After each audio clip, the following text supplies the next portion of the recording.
오늘 함께 읽으신 고린도후서 9장은 고린도 교회의 성도들이 오랜 기근으로 어려움을 겪고 있는 예루살렘 교회를 향한 구제의 연보에 관한 기사들을 보도하고 있습니다.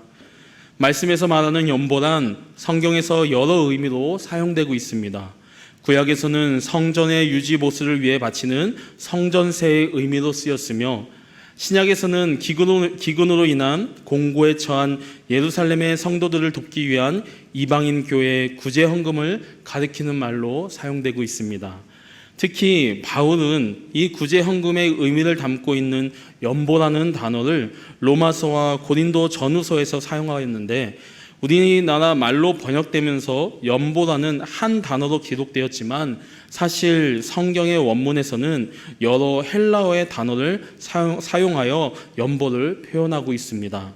고린도전서 16장 1절에서 표기된 연보는 헬라어로 모금이라는 뜻의 단어였으며, 고린도후서 8장 2절에서 표기된 연보는 기쁨을 드린다라는 뜻의 헬라어의 단어였습니다.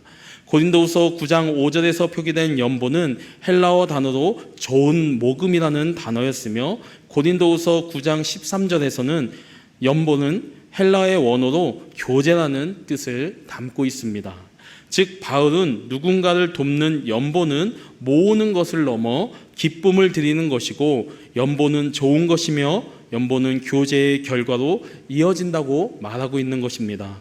이처럼 바울은 연보를 통해 드러나는 모든 것들이 단순히 돈을 모으는 것이 아닌 기쁨과 교제와 같은 하나님의 은혜의 결과로 드러남을 말하고 있습니다. 또한 바울은 고린도후서 9장 12절의 말씀에서 봉사의 직무라는 표현을 사용함으로써 연보가 하나님의 은혜의 통로인 구제와 섬김의 뜻을 가진 봉사라고 말하고 있습니다. 오늘 본문 고린도후서 9장 12절 말씀입니다. 함께 다시 한번 읽겠습니다. 고린도후서 9장 12절 말씀입니다. 시작. 이 봉사의 직무가 성도들의 부족한 것을 보충할 뿐 아니라 사람들이 하나님께 드리는 많은 감사로 말미암아 넘쳤느니라. 아멘. 봉사의 직무가 성도들의 부족한 것을 보충할 뿐 아니라, 말씀에서 말하고 있는 봉사란 강제성이 아닌 자발적인 결단을 강조하는 단어입니다. 바울은 봉사라는 단어를 사용함으로써 성도들에게 강제적인 헌신이 아닌 자발적인 헌신을 권면하고 있는 것입니다.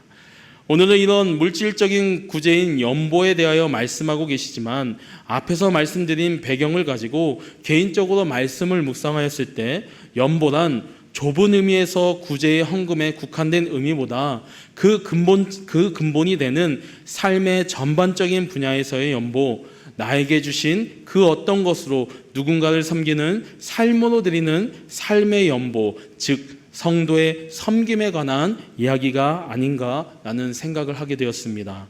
그래서 오늘은 본문을 묵상하며 구제의 연보를 넘어 그 근간이 되는 섬김이라는 큰 의미에서 생각하였을 때, 섬김의 모습을 통해 성도가 얻는 섬김이 주는 유익이 무엇인지에 대하여 말씀 가운데 개인적으로 주셨던 은혜들을 성도님들과 함께 나누고자 합니다. 성도의 섬김이 주는 첫 번째, 유익 첫 번째는 성도는 섬김을 통해 하나님을 경험한다는 것입니다. 오늘 본문 고린도후서 9장 10절 말씀입니다. 심는 자에게 씨와 먹을 양식을 주시는 이가 너의 심을 것을 주사 풍성하게 하시고 너의 의의 열매를 더하게 하시리니.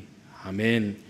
10절 말씀을 보면 바울은 심는 자에게 씨와 먹을 양식을 주시는 이가 섬기는 자들에게 섬길 수 있는 것들을 풍성하게 하시고 의의 열매, 즉 하나님의 의로운 것들이 드러나는 선한 열매를 풍성히 맺게 하신다고 말하므로, 말씀을 통해 섬김의 자리에 있는 모든 성도들을 위로하며 용기를 북돋아 주고 있습니다. 사실 10절 말씀은 고린도후서 9장 8절 말씀과 병행을 이루고 있습니다. 고린도후서 9장 8절 말씀입니다. 하나님이 능히 모든 은혜를 너희에게 넘치게 하시나니 이는 너희로 모든 일에 항상 모든 것이 넉넉하여 모든 착한 일을 넘치게 하게 하려 하심이라. 아멘. 9절과 10절 모두 섬김의 자리에 있는 성도들에게 힘을 주는 말씀이지만, 이 두 구절에 다른 점이 있다면 8절은 하나님이 강조되어 있는 반면 오늘 본문인 고린도후서 9장 10절에서는 너희는 이라는 표현을 강조함으로써 성도로 하여금 주시는 이로부터 받는 것을 싣는 자로 섬기는 자리에 나아가기를 촉구하고 있다는 것입니다. 그런데 여기서 분명히 알아야 하는 것은 하나님께서 도움이 필요한 자들을 직접 도우시지 아니하시고 성도로 하여금 섬김의 자리로 나아가라 하시는 분명한 이유가 있다는 것입니다. 조심스러운 이야기지만 부모님의 허락을 받고 말씀을 드립니다. 제가 섬기고 있는 장애인 부서인 사랑의 학교에서 몇 주 전에 있었던 일입니다. 사랑의 학교에서는 예배를 드린 후에 믿음의 고백을 각 아이들에게 받고 있습니다. 한 명 한 명 아이들에게 신앙적인 질문을 하고 예수님을 믿고 있음을 아멘이라고 그들의 육성으로 고백하는 시간을 가집니다. 그리고 이것을 영상으로 찍어 매주 부모님들과 공유를 합니다. 그런데 그 중에 한 번도 아멘이라고 말을 하지 못하던 아이가 있었습니다. 저희 교회에 온 지 얼마 되지 않았을 때 자신의 아이가 아멘이라고 말을 못하는 그 영상을 보고 부모님께서 저에게 문자 메시지를 보내주셨습니다. 자신의 자녀는 염색체 이상으로 장애가 생겼고 그 중에서 특히 무발어, 즉 말을 못하는 장애를 가지고 있는 아이라고 말을 하였습니다. 의사 선생님께서는 평생 10개 이내에 적은 수의 언어만 할 수 있다는 진단을 내리셨다고 하셨습니다.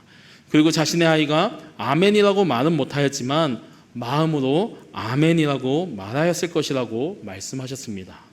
하지만 저희는 그 아이를 위해 기도하고 매주 아멘이라는 소리를 낼 수 있을 것이라는 믿음을 가지고 계속 예배 가운데 그 아이를 섬겼습니다. 그리고 몇 주 전에 말을 못할 수도 있다고 판정을 받은 그 아이가 예배 중에 아멘이라고 분명하고 낭낭한 목소리로 말을 하였습니다. 저를 포함하여 그곳에 있던 모든 목자인들이 기뻐하며 놀라운 일을 이루신 하나님께 감사의 박수를 올려드렸습니다. 사랑하는 성도 여러분, 하나님께서 우리에게 바라시는 것은 얼마나 섬기었느냐가 아닌 그 섬김을 통해 역사하시는 하나님을 경험하고 이해했느냐입니다. 섬김과 구제 자체가 목적이 아닌 그 안에 있는 하나님을 경험하는 것이 하나님이 우리에게 바라시는 것이라는 것입니다. 다시 한번 말씀드립니다. 풍성히 허락하시는 하나님을 의지하면서 섬김의 자리로 나아갈 때 그곳에는 성도가 맛보게 될 의로운 열매가 맺게 될 것입니다. 그나하게 우리가 심을 때 씨를 주시고 추수할 때 열매를 주시는 하나님을 경험하기 바라며 섬김의 자리로 나아가시길 부탁드립니다. 그러하실 때 우리의 섬김은 우리의 수고가 아닌 하나님을 경험하는 거룩한 축복의 통로가 될 것입니다. 이것을 기억하시고 섬김의 자리로 나아가 주시는 이 하나님의 은혜의 열매를 경험하시는 저와 늘사랑의 모든 성도님들 되시기를 간절히 소망합니다. 아멘. 성도의 섬김이 주는 두 번째 유익, 그것은 성도는 섬김을 통해 믿음을 증거하게 된다는 것입니다. 오늘 본문 고린도후서 9장 13절 말씀입니다. 함께 읽겠습니다. 고린도후서 9장 13절입니다. 시작.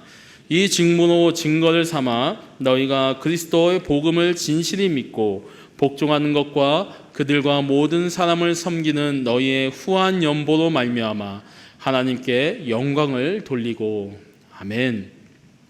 13절 말씀에서 바울은 고린도 교인들에게 이 직무로 증거를 삼아라고 말을 합니다. 이때 말하는 직무란 앞절인 12절에서 말씀하고 계시는 봉사의 직무를 가리킵니다. 결국 바울은 고린도 교회 성도들에게 가난한 예루살렘의 성도들을 위한 구제의 섬김을 보임으로써 자신들이 복음을 진실히 믿는 성도라는 것을 보이라고 말하고 있는 것입니다. 이 말씀을 통해서 우리는 예루살렘으로 보내질 구제의 헌금이 그것을 필요한 성도들을 위한 돈인과 동시에 섬김을 보이는 고린도 교인들이 복음을 믿는 성도임을 증거하는 것임을 알게 됩니다. 사랑하는 성도 여러분, 이와 같이 우리가 주에 대한 믿음이 동기가 되어 누군가를 위해 섬기고 봉사할 때 적어도 도움을 받는 사람들에게는 우리가 복음 안에 있는 자임이 확실히 증거되게 될 것입니다. 내 이웃을 내 몸과 같이 사랑하라고 주님은 분명히 말씀하셨습니다. 그런데 우리가 믿는 자라고 말하면서 이웃을 위해 사랑하는 모습이 없다면, 누군가를 섬기는 모습이 우리의 신앙과 생활 가운데 보이지 않는다면 어찌 우리가 복음을 믿는 자라 말할 수 있겠습니까? 물론 예배, 기도, 말씀, 경건의 생활 등 우리가 복음을 믿는 사람임을 나타내는 증거들은 참 많습니다. 그러나 우리의 믿음의 증거가 우리 안에서만 머물러 있고 세상을 향해 밖으로 드러나지 않는다면 이 또한 올바른 것이 아닐 것입니다. 요한 1서 4장 11절 말씀입니다. 하나님이 이같이 우리를 사랑하셨은즉 우리도 서로 사랑하는 것이 마땅하도다. 아멘. 하나님이 이같이 우리를 사랑하셨은즉, 요한일서 말씀은 하나님이 이같이 우리를 사랑하셨다고 말씀하시는데, 이같이 사랑한 모습이 어떤 모습인지 우리는 너무도 잘 알고 있습니다. 그 사랑은 그 아들을 우리에게 내어주시는 사랑이었습니다. 그리고 하나님의 본체이신 그 아들 예수 그리스도 또한 자신의 생명을 내어주면서 우리를 사랑하셨습니다. 아버지와 아들은 우리에게 내어주는 모습으로 우리를 사랑하셨던 것입니다. 우리는 이것을 섬김이라고 말을 합니다. 그리고 우리는 이 섬김을 받음으로 구원받았습니다. 그렇다면, 섬김을 받았다면 우리에게도 그런 섬김의 모습이 있어야 하지 않을까요? 2주 전에 담임 목사님께서 설교 전에 주때밀이 봉사에 대하여 잠깐 말씀을 하셨습니다. 주때밀의 이름의 뜻은 주된 일이 때밀이라는 의미가 아닌, 담임 목사님이 말씀하셨듯이 주님의 때를 미리 준비하는 모임이라는 뜻을 가지고 있습니다. 지난주 토요일 코로나 이후에 첫 주때밀이 사역을 2년 만에 진행하였습니다. 작년부터 청년까지 형제와 자매 모두가 각자의 자리에서 맡겨진 장애인의 지체에 몸에 물을 뿌리고 때를 밀고 머리를 감겨주었습니다. 그리고 물기를 닦고 옷을 입혀주었습니다. 부끄러운 일이지만 섬김국을 담당하고 있는 저조차도 그날 주때밀이 사역에 처음 참여를 해보았습니다. 쉽지는 않았습니다. 아니, 힘들었다는 표현이 맞을 것 같습니다. 어찌 힘들지 않겠습니까? 움직임이 불편한 분들의 몸을 들어 씻기는 그 일이 말입니다. 하지만 어느 누구도 그곳에서 인상을 쓰거나 힘들다고 표현하는 분들은 없으셨습니다. 오히려 오랜만에 보는 장애인 지체들의 이름을 한 명 한 명 불러가며 대답이 있던 없던 즐겁게 말을 건네며 대화를 하며 그 일을 섬기셨습니다. 모두가 벗고 있어서 사진을 찍을 수는 없었지만 누구든지 그곳에 있었다면 이분들이 자신의 시간과 물질과 힘을 내어드리는 그 모습을 통해서 하나님의 자녀임을 부인하지 못하였을 것입니다. 모든 봉사가 마무리되고 잠깐의 휴식 시간을 가질 때 방문하였던 장애인 공동체의 그 공동체의 원장님께서 첫마디로 이렇게 말씀하셨습니다. 우리를 잊지 않고 늘사랑 공동체를 보내주신 하나님께 감사드립니다. 제가 이 말씀을 드리는 이유는 섬김의 어떤 것보다 하나님으로부터 받은 섬김을 다시 나눌 때 우리가 하나님의 자녀임이 증거된다는 것을 말씀드리는 것입니다.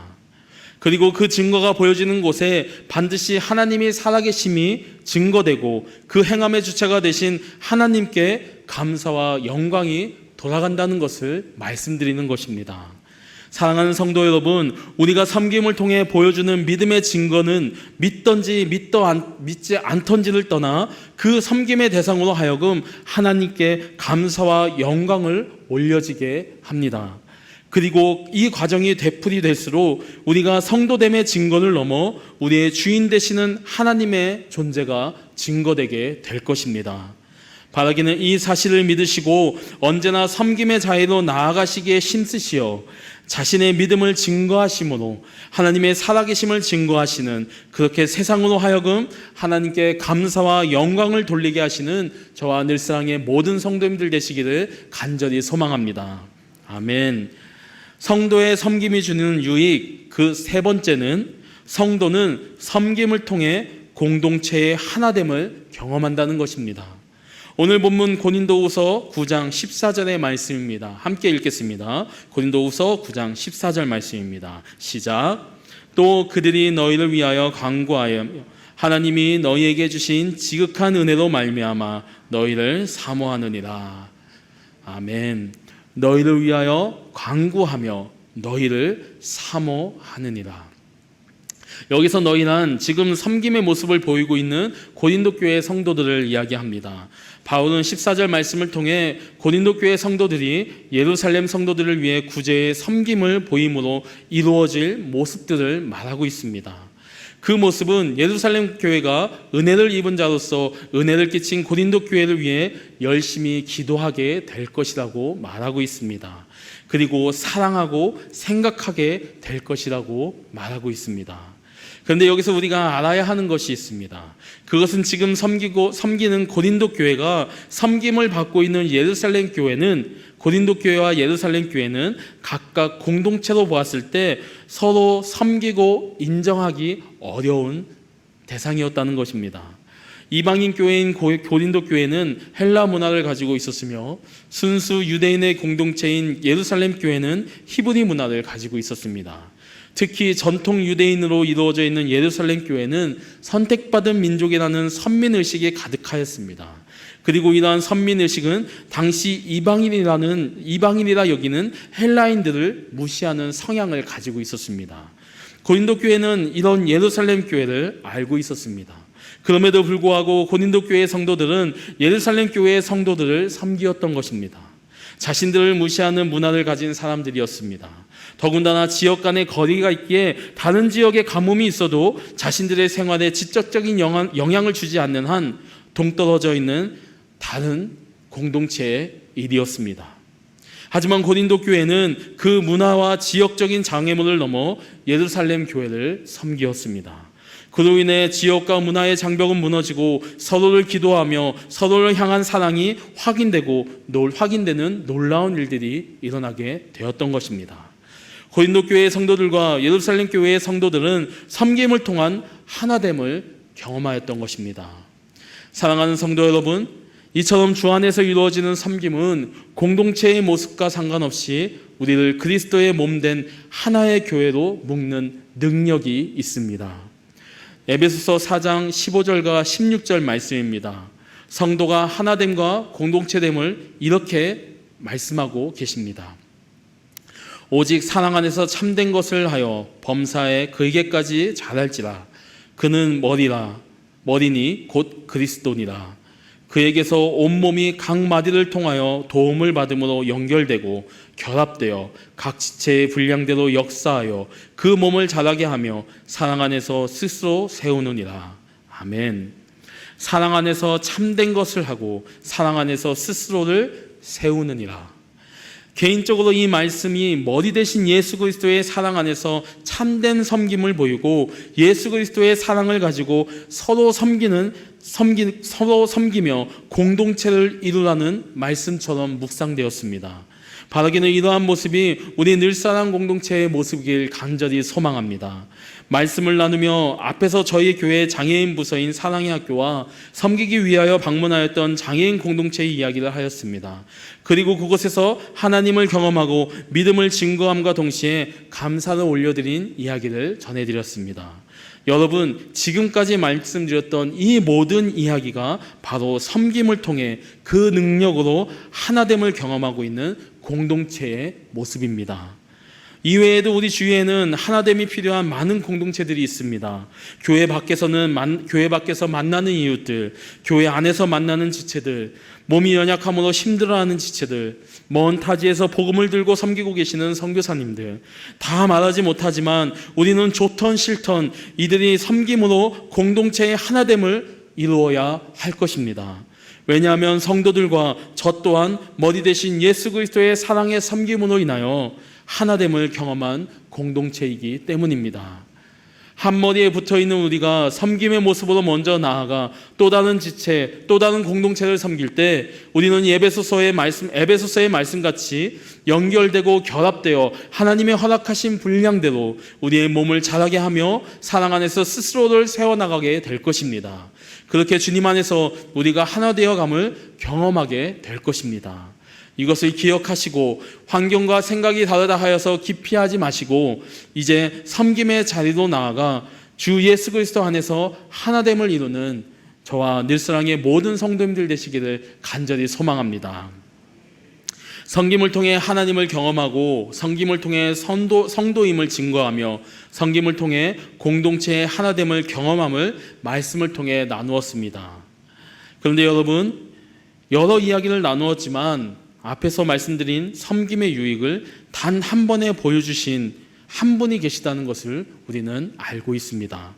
그분은 바로 섬김의 본을 보여주신 우리의 구주 되시는 예수 그리스도이십니다. 예수님은 십자가의 섬김을 보이심으로 자녀들을 구원에 이르게 하시고 자녀들로 하여금 구원의 하나님을 경험하게 하셨습니다. 예수님은 십자가의 섬김과 부활을 통해 자신이 하나님의 아들이심을 스스로 증거하셨습니다. 그리고 예수님은 그 생명을 주신 십자가의 섬김을 통해 우리는 하나님의 형상을 회복하며 드디어 창조주 하나님과 다시 하나됨을 경험할 수 있는 친밀함의 기회를 주셨습니다. 사랑하는 성도 여러분, 우리는 이 예수 그리스도의 섬김을 통해 구원받았고 그것을 믿는 사람들입니다. 아멘이십니까? 그러하시다면 우리 모두는 그 섬김의 본을 보이신 예수 그리스도를 마음의 중심에 모시고 사는 성도입니다. 이 또한 아멘이십니까? 베드로전서 3장 15절은 우리가 예수님의 십자가의 섬김과 부활을 믿는 성도라면 어떻게 살아야 하는지 단편적으로 말씀하고 계십니다. 베드로전서 3장 15절 말씀입니다. 너희 마음에 그리스도를 주로 삼아 거룩하게 하고 너희 속에 있는 소망에 관한 이유를 묻는 자에게는 대답할 것을 항상 준비하되 온유와 두려움으로 하고. 아멘. 베드로전서 말씀은 마음속에 예수 그리스도를 모시고 있다면 거룩하게 살라고 말하고 있습니다. 성도로서 삶을 살 때 믿지 않는 사람들이 왜 그렇게 거룩하게 사냐고 물어볼 때 내 안에 예수 그리스도의 소망이 있기 때문이라고 말하라고 말씀하고 계십니다. 그런데 교회에 다닌다고 하면서 우리의 삶의 모습에 세상과 구별됨이 없고 섬김의 모습이 없으며 우리에게 예수 그리스도의 모습을 찾을 수 없다면 누가 우리에게 예수 그리스도를 그리고 복음을 물어보려 하겠습니까? 그래서 이곳에 계신 그리고 영상으로 예배를 드리신 모든 성도님들에게 간절하게 권면을 드립니다. 교회가 되었던 세상이 되었던 여러분들이 믿음으로 구원을 받았다고 고백하셨다면 이제 고백을 넘어 그 믿음을 섬김의 모습으로 보여주시길 간절히 부탁드립니다. 물질이 필요한 자가 있다면 지금 물질을 보내고, 기도가 필요한 자가 있다면 지금 그를 위해 기도하시고, 위로가 필요한 자가 있다면 지금 위로해 주십시오. 손이 필요한 자가 있다면 지금 그를 위해 손을 펼쳐주시길 간절히 부탁드립니다. 물론 쉽진 않을 것입니다. 하지만 그러한 섬김의 삶은 오늘 말씀이 말하는 성도의 삶을 하나님을 경험하는 은혜로 가득 채우고 믿음을 증거함으로 하나님께 감사와 영광을 올리게 하는 통로가 될 것이며, 그 섬김을 통해 하나님으로 인해 하나됨을 경험하고 그것을 넘어 하나님과의 교제를 친밀하게 느끼실 것입니다. 그렇게 우리의 섬김은 우리를 그의 나라와 그의 의를 위해 사는 성도의 모습으로 바꾸어 갈 것입니다. 여러분, 우리의 삶은 우리가 채우는 것이 아닌 하나님이 채워주십니다. 그러니 우리에게 이미 채워주신 것들이 있다면 그것을 나의 것으로만 여기지 마시고 그것이 무엇이 되었던 주를 위해 사용하시길 간절히 부탁드립니다. 그것이 성도의 섬김의 모습이 되기를, 우리 늘사랑 공동체의 모습이 되기를 간절히 소망합니다.